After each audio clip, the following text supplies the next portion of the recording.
Hello student, welcome to my channel सरमन lecturer.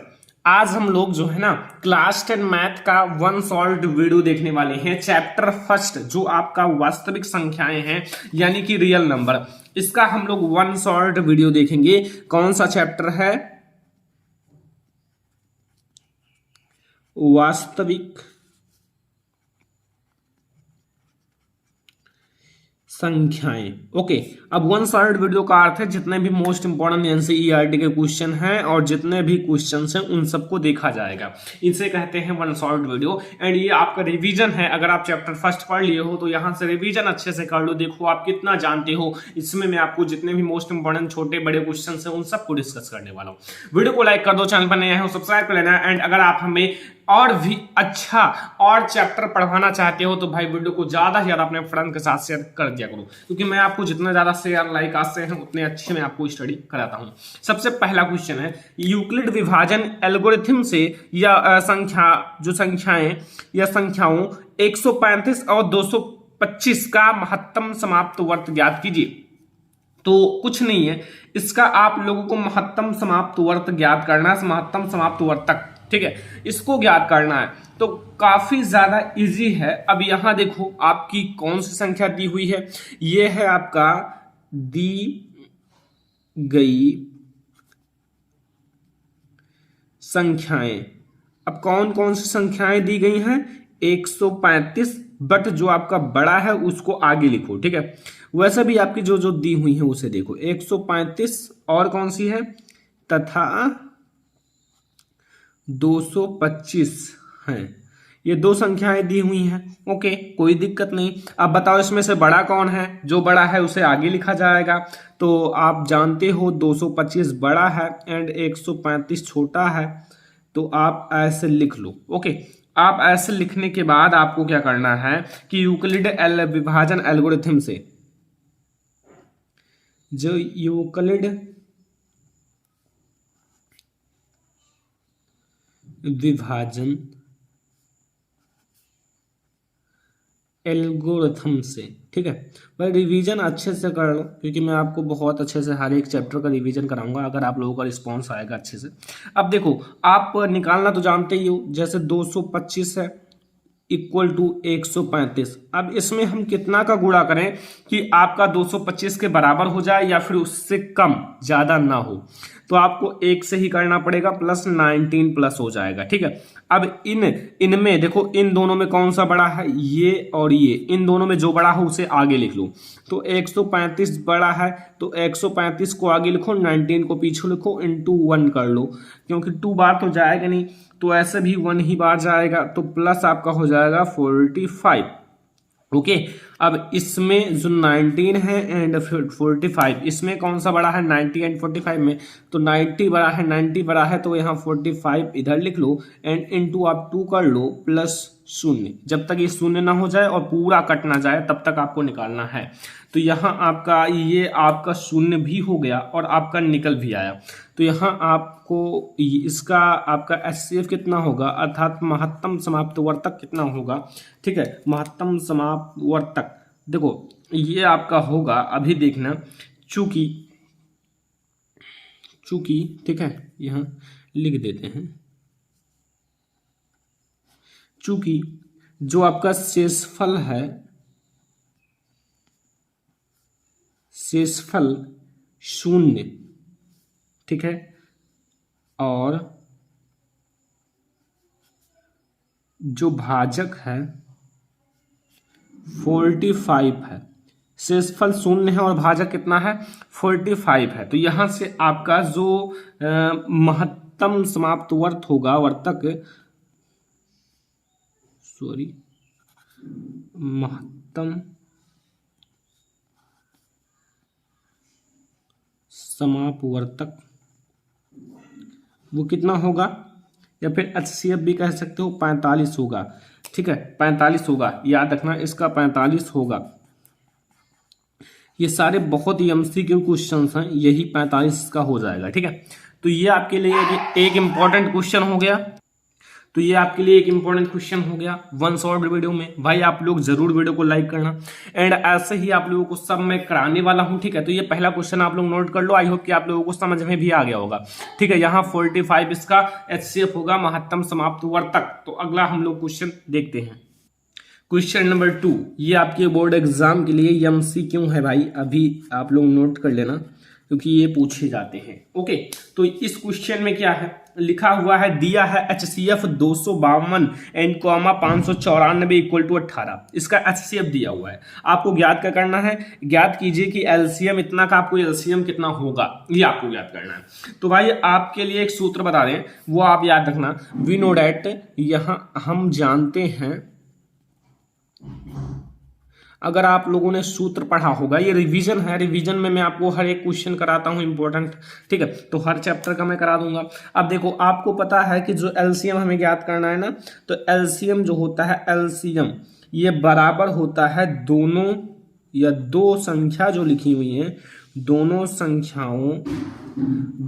संख्याओं का गुणनफल, दोनों संख्याओं का गुणनफल करना पड़ेगा एंड आपको फिर नीचे आपको लगाना है, दोनों संख्याओं का गुणनफल करना है, फिर संख्याओं का HCF, ठीक है, संख्याओं का HCF, और HCF दिया रहता है, संख्याओं का HCF। अगर HCF दिया रहेगा तो LCM निकालना पड़ेगा, अगर LCM दिया रहेगा तो HCF निकालना होगा, ठीक है। यही HCF यहाँ रख दो और LCM यहाँ रख दो, कोई दिक्कत नहीं है। तो यहाँ आप क्या करो, यहाँ 252 है एक संख्या, दूसरी संख्या कितनी है 594 एंड इक्वल या बटा कितना है इसका HCF 18।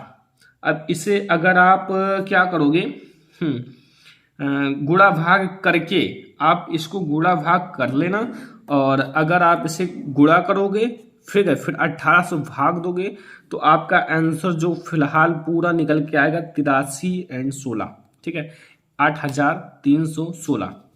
तो यहाँ जो LCM होगा, LCM किसका 582 एंड 252 एंड 594 का HCF क्या होगा, LCM 8316। ओके, यही आपका करेक्ट आंसर हो जाएगा एंड यही आपका आंसर है। तो ये काफ़ी ज़्यादा इजी क्वेश्चन था, आप लोगों को इजी भी लगा होगा एंड काफ़ी छोटे क्वेश्चन थे, लेकिन ये आपके लिए वेरी IMP है, तो इसलिए मैंने आप लोगों को बता दिया। तो ये क्वेश्चन भी आप लोग नोट कर लो, अपने MCQ क्वेश्चंस के नोट्स बना लो। मैं आपको एक एक चैप्टर अच्छे से जितने भी इंपॉर्टेंट हैं उन सबको कराने वाला हूँ, तो अभी से आप लोग नोट्स बना लो, वरना बाद में आप लोग मत कहना। अभी आप लिखो, नोट बनाओ अच्छे से बैठकर, क्योंकि आपके स्कूल भी नहीं खुले हुए हैं, आप पहले से पढ़े रहोगे तो काफ़ी अच्छा रहेगा। अगला क्वेश्चन देखो, अगला क्वेश्चन आपके सामने है कि किसी परेड में 616 सदस्यों वाली एक सेना आर्मी की टुकड़ी को 32 सदस्यों वाले एक आर्मी बैंड के पीछे मार्च करना है, मतलब लगना है। दोनों समूहों को समान संख्या वाले स्तंभों में मार्च करना है। उन स्तंभों की अधिकतम संख्या क्या है जिससे वो मार्च कर सकें, जिसमें वो मार्च कर सकें। अब आपको करना क्या है, इसमें आपका दी संख्याएं क्या है, दी गई संख्याएं, इसमें दो संख्याएं दी हुई हैं, कौन कौन सी, एक तो 616 है एंड दूसरी कितनी है 32। अब इसमें बताओ कौन सा बड़ा है, 616 बड़ा है और 32 छोटा है, ठीक है, ऐसे लिख लेना एंड बड़ा छोटा हो गया। अब आपको यूक्लिड विभाजन प्रमेयिका का प्रयोग करना है, इसका आपको पता होगा, जो कि इन चैप्टर में ज्यादा यूक्लिड विभाजन प्रमेयिका है एंड समझ में भी आ रहा होगा, क्योंकि मैं बहुत कोशिश करता हूं कि आप लोगों को समझ में आ जाए, ठीक है, बिना समझ मुझे नहीं अच्छा लगता। तो यहाँ आपको ऐसे कर लेना, वही चीज निकालना है जो हर एक क्वेश्चन में निकाल लो, HCF, ठीक है।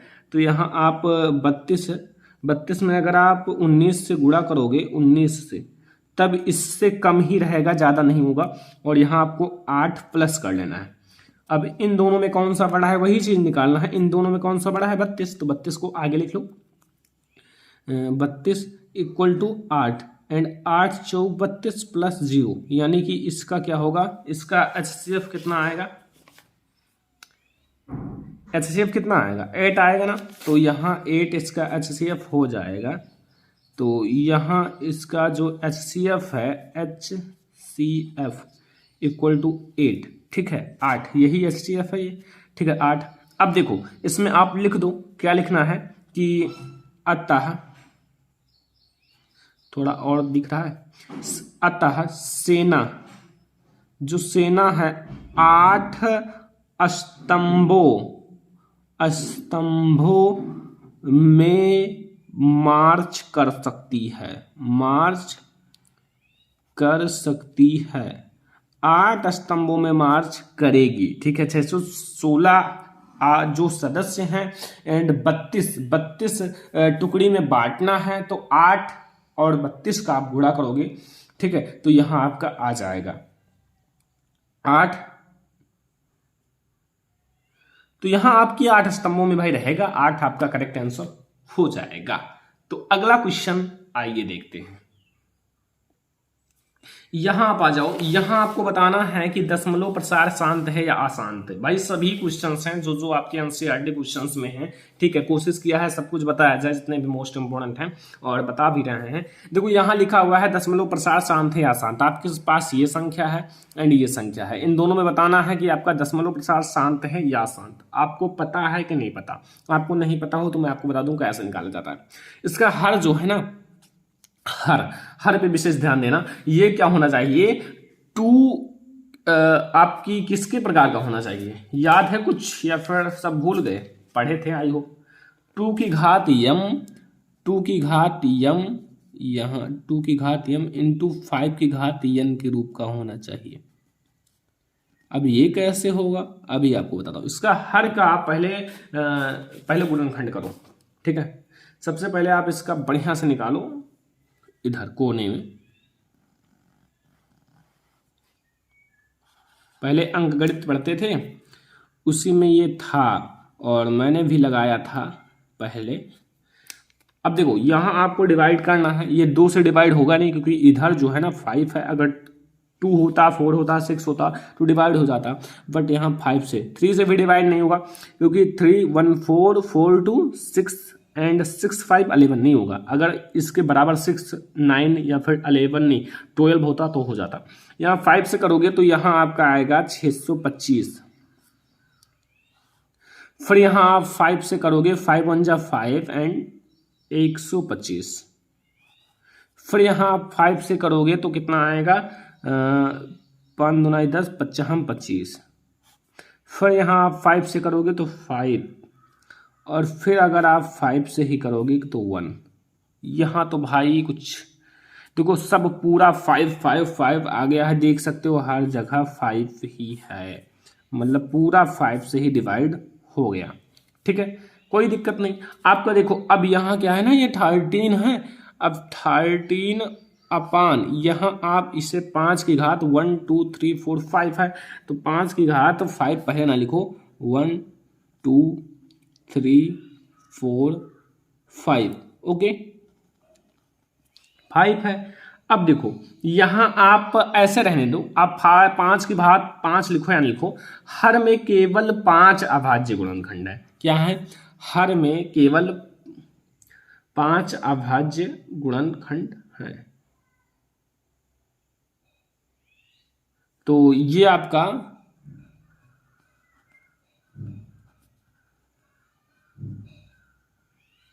पांच अभाज्य गुणनखंड है। तो ये क्या होगा? संख्या अशांत होगी। क्या होगी स्टूडेंट? ये संख्या अशांत होगी। अगर यहां इस टाइप से होगा 5 की घात 2 हो जाता, 2 की घात 5 हो जाता, तो ये संख्या शांत हो जाती, क्योंकि यहाँ 2 इंटू 5 है, ठीक है, या फिर ऐसा नहीं सीधा लिख दो एंड 5 की घात 2, इस प्रकार से होती तो आपका शांत हो जाता, बट ये केवल 5 की घात 5 है इसलिए अशांत होगा। ओके, अगला क्वेश्चन ये याद रखना। अगला क्वेश्चन है 29/343 दशमलव शांत है या अशांत। तो अब इसे भी उसी प्रकार से निकाल लो, इसका भी इधर गुणनखंड निकालो पहले, तभी लगेगा भाई। यहाँ 343 है ये कटेगा 4 3 7 7, नहीं 7 से कटेगा, तो यहाँ आपका आएगा 49 एंड यहाँ भी 7 7 49 एंड 7। ये तो बिल्कुल भी शांत नहीं है, ये बिल्कुल भी शांत नहीं है, ये भी आपका अशांत आवृत्ति है, ठीक है। क्योंकि ये जो आपका है ये 29/7 इंटू 7 इंटू 7 है, ठीक है। तो इसमें क्या है, 7 अभाज्य गुणनखंड है,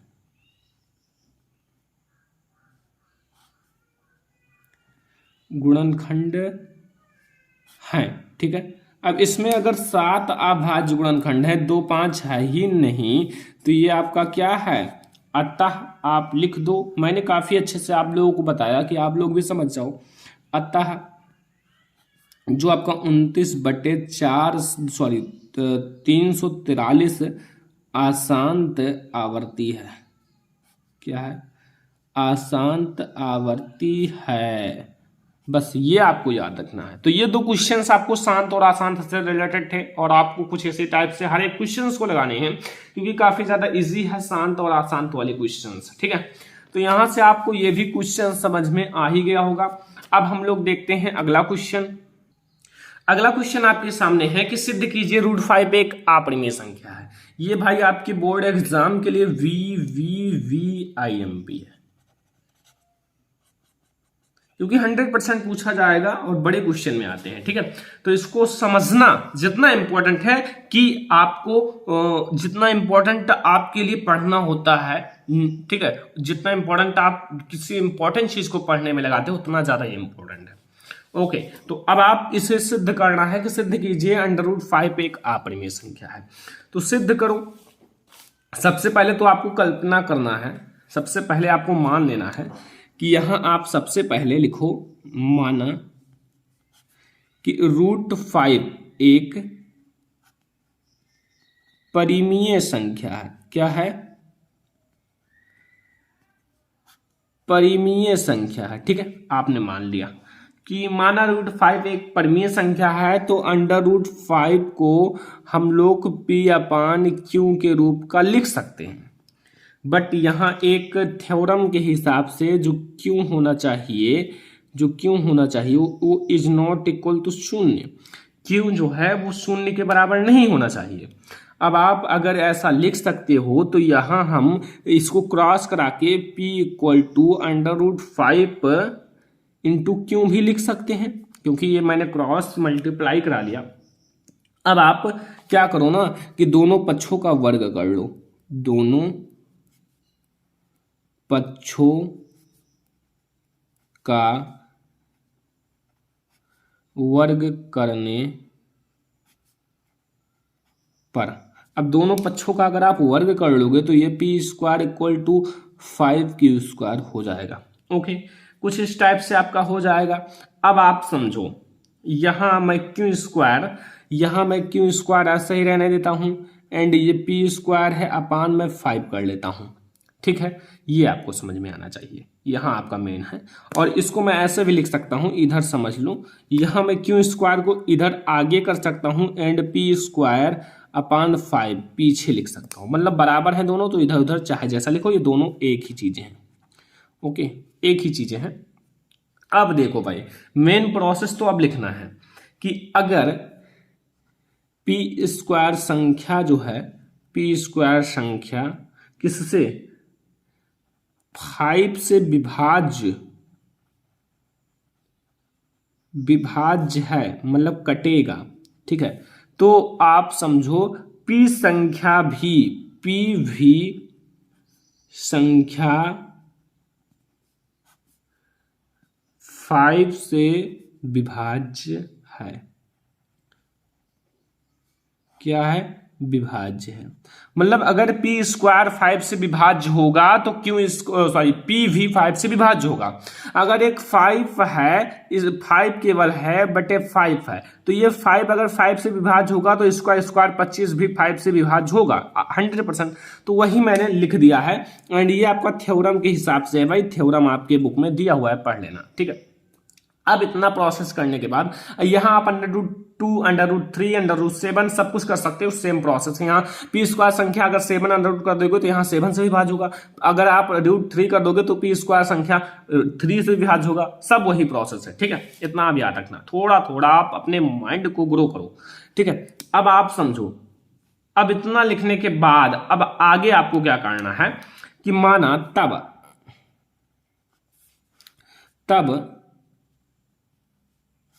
माना P = 5R, मतलब P को आपको 5R के बराबर मान लेना है, ठीक है। 5R के बराबर मान लेना है। तो अब आप इसका दोनों का वर्ग कर लो। अगर आप P को इसके बराबर मान लोगे तो आपका क्या हो जाएगा, यहाँ P² दोनों का वर्ग करोगे तो यहाँ 5R² का वर्ग करोगे तो 25R² हो जाएगा।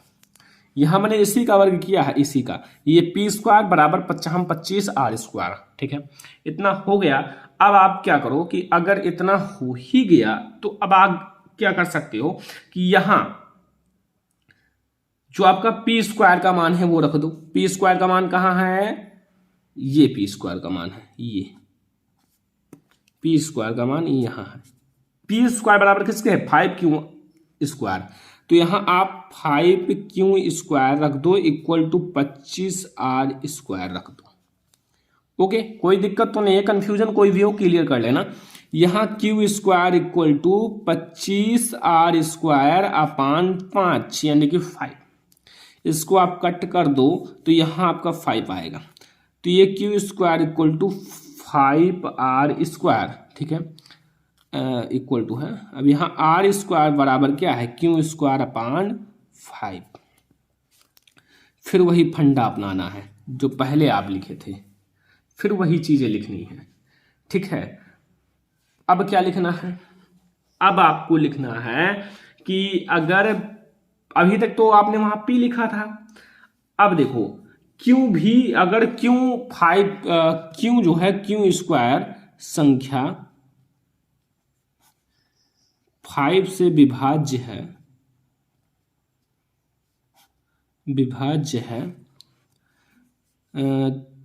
तो Q भी 5 से विभाज्य होगा। आसान सा बात है।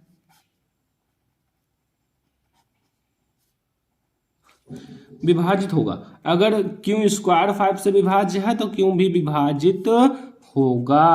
ये आपका फिर वही चीजें हैं, एक बार P को कहना है, एक बार P का वो प्रोसेस लेना है और एक बार ये Q का लेना है। अब आपको यहाँ थोड़ा सा नीचे लिखना पड़ेगा, जो कि आपको लिखना है यहाँ, ठीक है।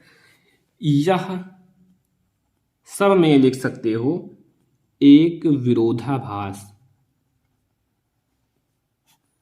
मतलब हम लोग जानते थे ऑलरेडी कि √5 एक अपरिमेय संख्या है, लेकिन हम लोगों को सिद्ध करना था कैसे है, ठीक है। विरोधाभास क्योंकि है, विरोधाभास है, लिख दो विरोधाभास है। क्योंकि आपको लिखने के बाद हमारी कल्पना, इसको हमने अपनी तरफ से बनाया है तो थोड़ा सा अच्छे से लिखना पड़ेगा। हमारी कल्पना के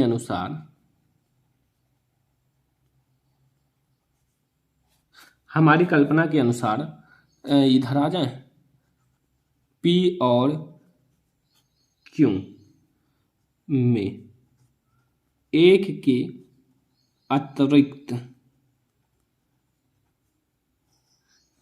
अतिरिक्त कोई अभाज्य गुणनखंड सर्वनिष्ठ नहीं है।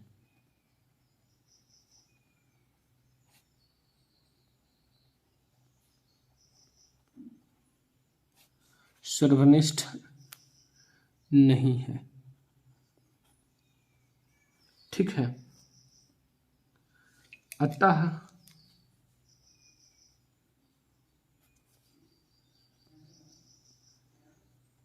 हमारी कल्पना, जो हम लोगों ने कल्पना किया था कि √5 जो है एक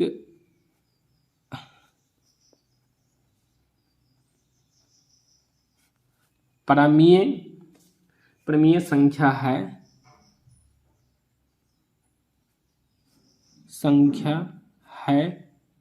ये क्या है? त्रुटिपूर्ण है, मतलब गलत है,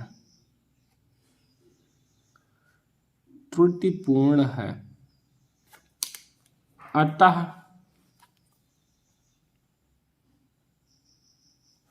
√5 एक अपरिमेय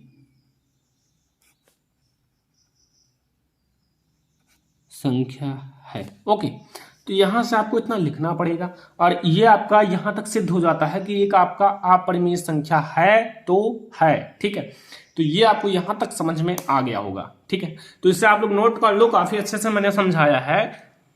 यहां देखो भाई, इतना अच्छे से आपको कौन समझाएगा। तो अब हम लोग अगला क्वेश्चन देखते हैं। तो ये है क्वेश्चन नंबर 6। क्वेश्चन नंबर 6 में आपसे क्या पूछ रहा है वो देखो पहले। ओके, देखो यहां लिखा हुआ है, व्याख्या कीजिए कि 7 × 11 × 13 + 13 भाज्य संख्याएं हैं। आपको बताना है क्या ये भाज्य संख्याएं हैं या अभाज्य हैं, आपको पूरा डिटेल में बताना है। तो कैसे आप बताओगे वो तो आप लोग जानते ही हो, क्योंकि आप लोग इसे पढ़े होंगे पहले भी। अगर नहीं पढ़े हो तो मैं आपको बताता हूं। देखो, आप करो क्या कि ये आपकी क्या क्या चीजें दी हुई हैं, 7 11 × 13 + 13, इसको आप पहले मल्टीप्लाई करके जोड़ लो। तो यहाँ हो जाएगा 7 और 11 का मल्टीप्लाई हो जाएगा 77, यानी कि 77 में अगर आप 13 से गुणा करोगे तो इधर उधर, हाँ, 1001, यानी कि 1001 हो जाएगा। प्लस आप 13 जोड़ लो, 13 जोड़ना है। यहाँ आप अगर जोड़ लोगे तो ये आपका हो जाएगा 1014। ओके, अब आप इसका गुणनखंड निकालो। देखो, अगर फुल कट जाए तब तो आपका भाज्य संख्या है, अगर ना कटे तो अभाज्य। अगर फुल कट जाए तो आपकी भाज्य संख्याएं हैं। तो यहाँ आप 2 से डिवाइड कर दो, 507। फिर से आप 3 से डिवाइड कर दो, ये आपका हो जाएगा 169 एंड ये आपका हो जाएगा 13। फिर एक बार ले जाओ, ये 13 × 13। अब देखो यहाँ आपका फुल डिवाइड हो गया, 2 × 3 × 13 × 13, ये आपका फुल डिवाइड हो गया। आप देख सकते हो पूरा पूरा कट चुका है, कुछ भी शेष नहीं बचा है। तो ये आपका कौन सी संख्या है? तो ये आपका कौन सी संख्या है? ये आपकी भाज्य संख्याएं हैं, तो क्यों है ये बताना है। तो आप लोग जान लो कि अंक गणित आप लोग पढ़ते हो,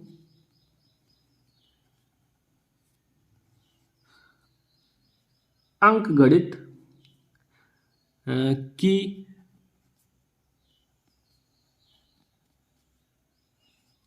आधारभूत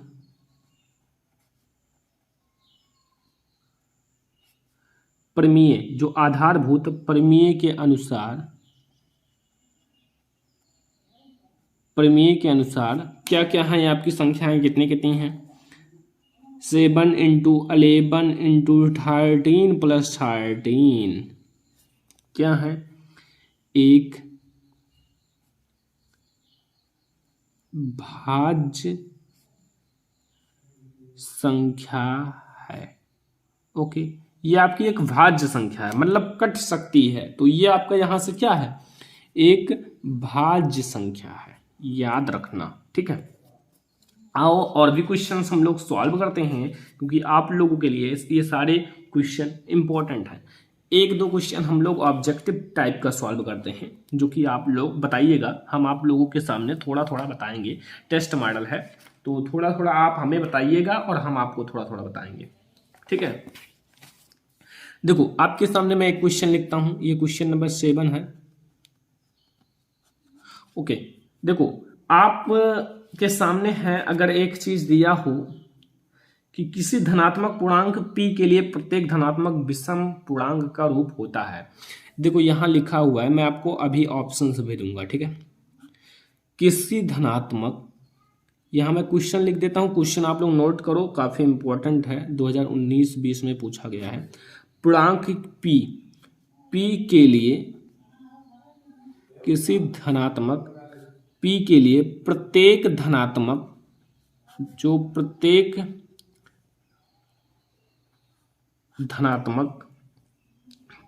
धनात्मक विषम पूर्णांक, क्या लिखा हुआ है, विषम पूर्णांक का रूप होता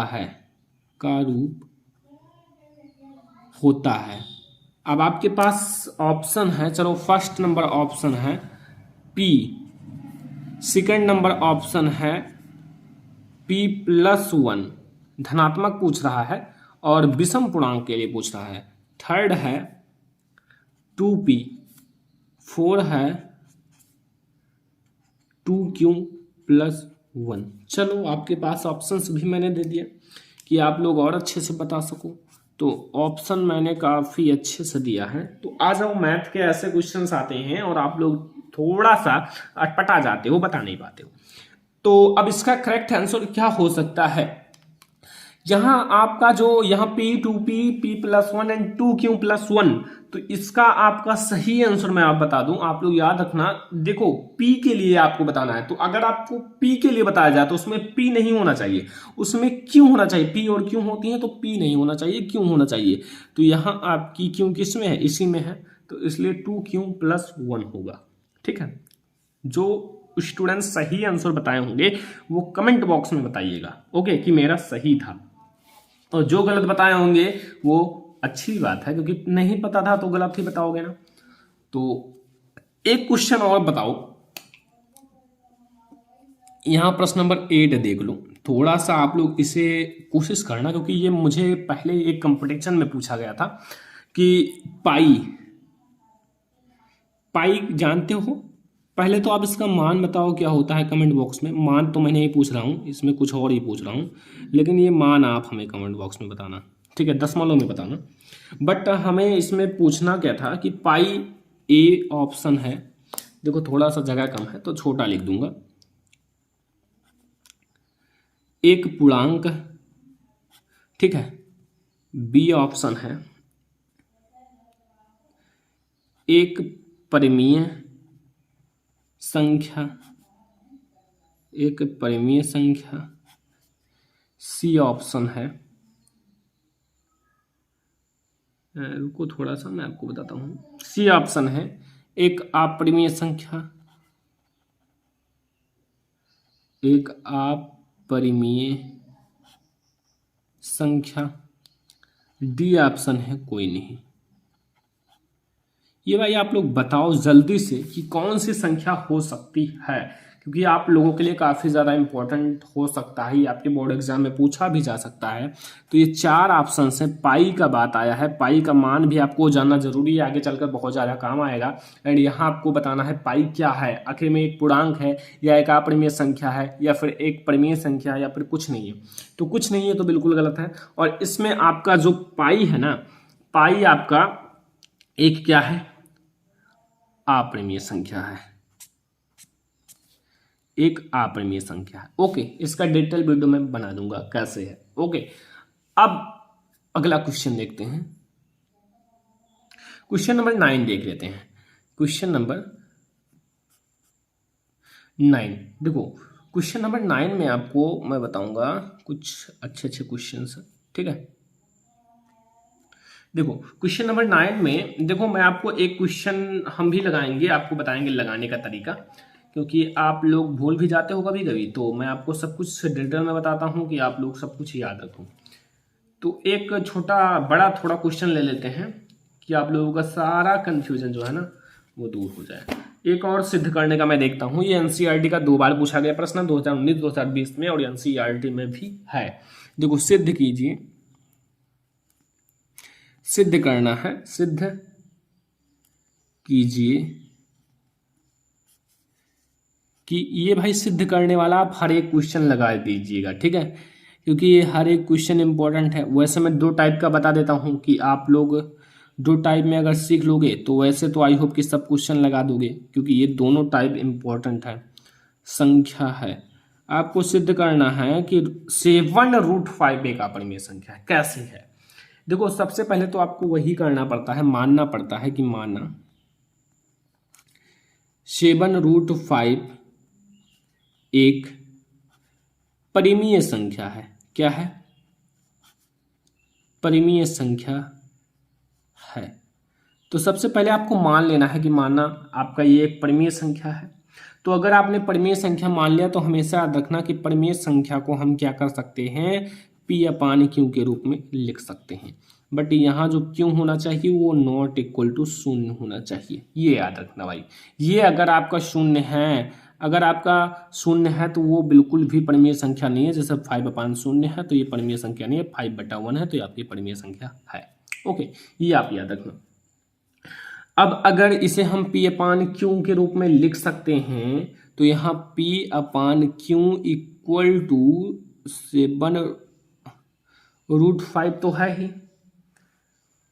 अब यहाँ देखो, यहाँ अगर √5 केवल रख दिया जाए, √5 है सॉरी, √5 तो यहाँ P/Q और ये आएगा 7Q हो जाएगा नहीं, वो उधर गुणा में है, इधर आएगा भाग में हो जाएगा। इधर आप बटे 1 कर लो, कोई दिक्कत नहीं, ठीक है। ये 1/7 कर लो, ऐसे में कोई दिक्कत नहीं। यहाँ बीच में पॉइंट लगाओ, इसको हटा लो।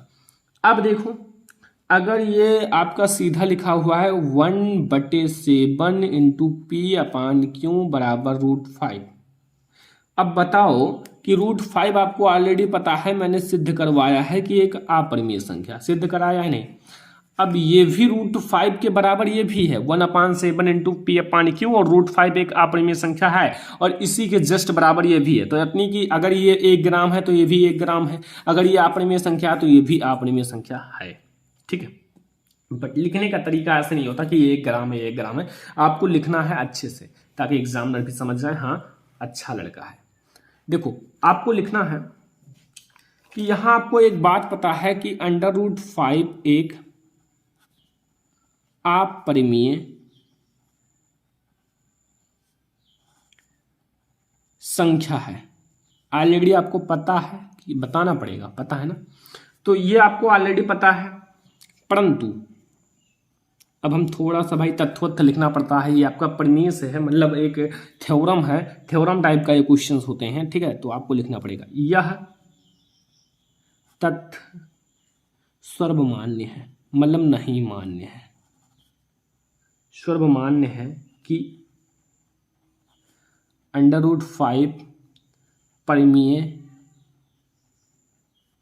मतलब ये मान्य है, एकदम मान्य है, क्योंकि ये उल्टा लिखा गया, ठीक है। परिमेय संख्या नहीं है, ये तो सभी लोग जानते हो कि रूट में है तो वो परिमेय संख्या नहीं है। यहां एक विरोधाभास है,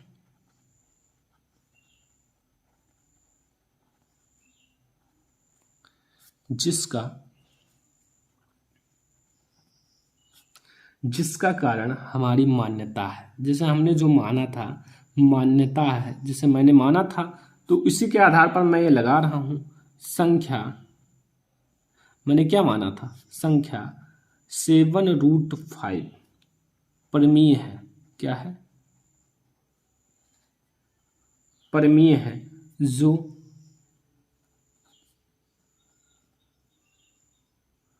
त्रुटिपूर्ण है।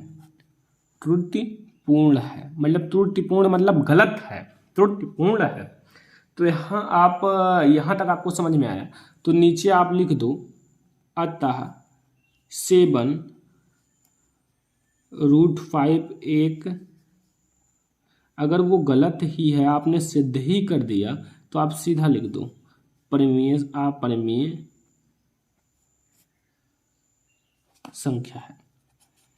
यहाँ आप सीधा लिख दो कि ये आपका अपरिमेय संख्या है, क्योंकि आपने प्रूव कर दिया कि ये एक अपरिमेय संख्या है। तो अब क्या दिक्कत? तो ये रियल नंबर यानी कि वास्तविक संख्याएं कि मैंने काफ़ी most important one short video में बताया है, काफ़ी मोस्ट इम्पॉर्टेंट रिवीजन करा दिया चैप्टर फर्स्ट का। चैप्टर फर्स्ट का अगर आप इतना रिवीजन कर लेते हो तो जितने भी आईएमपी क्वेश्चन हैं, वेरी आईएमपी क्वेश्चंस हैं, वो सारी चीज़ें कंप्लीट हो जाती हैं। क्योंकि ऐसे में आप अगर चैप्टर फर्स्ट का इतने सारे क्वेश्चंस कंप्लीट कर लेते हो तो आप निर्धरक बैठो, आपको कोई नहीं रोकेगा।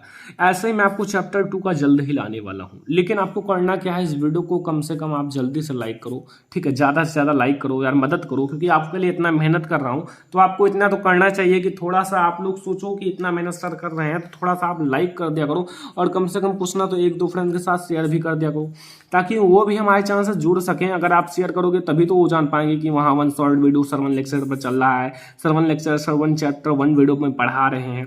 तो आप थोड़ा शेयर कर दिया करो मेरे फ्रेंड्स के साथ, ताकि हम जो मेहनत कर रहे हैं वो सफल हो। क्योंकि अब मैं क्यों कर रहा हूँ, क्योंकि मुझे लग रहा है कि हमारे स्टूडेंट ज़्यादा से ज़्यादा पढ़ रहे हैं, और ज़्यादा से ज़्यादा जब पढ़ते हैं ना तभी मन लगता है। तो आप ज़्यादा से ज़्यादा शेयर करोगे तभी तो ज़्यादा से ज़्यादा पढ़ेंगे। तो आप शेयर कर दिया करो, ज़्यादा से ज़्यादा लाइक कर दिया करो अपने फ्रेंड्स के साथ, एंड आप चैनल को पहले सब्सक्राइब तो कर लो। जो स्टूडेंट पढ़ रहे हैं सब्सक्राइब नहीं कर रहे हैं, पहले आप सब्सक्राइब तो कर लो। सब्सक्राइब करोगे तभी तो नोटिफिकेशन जाएगा। मैं वन शॉर्ट वीडियो डालूं या फिर कोई इंपॉर्टेंट क्वेश्चन डालूं, कोई न्यूज़ डालूं, अच्छे अच्छे अपडेट डालूं, तो आपको पास पहुंचे तो पहले। तो फिर अब हम लोग अगला चैप्टर अगली वीडियो में देखेंगे। इस वीडियो को लाइक कर दो, चैनल पर नया सब्सक्राइब कर लो, अपने फ्रेंड्स के साथ शेयर कर देना। Thanks for watching this video.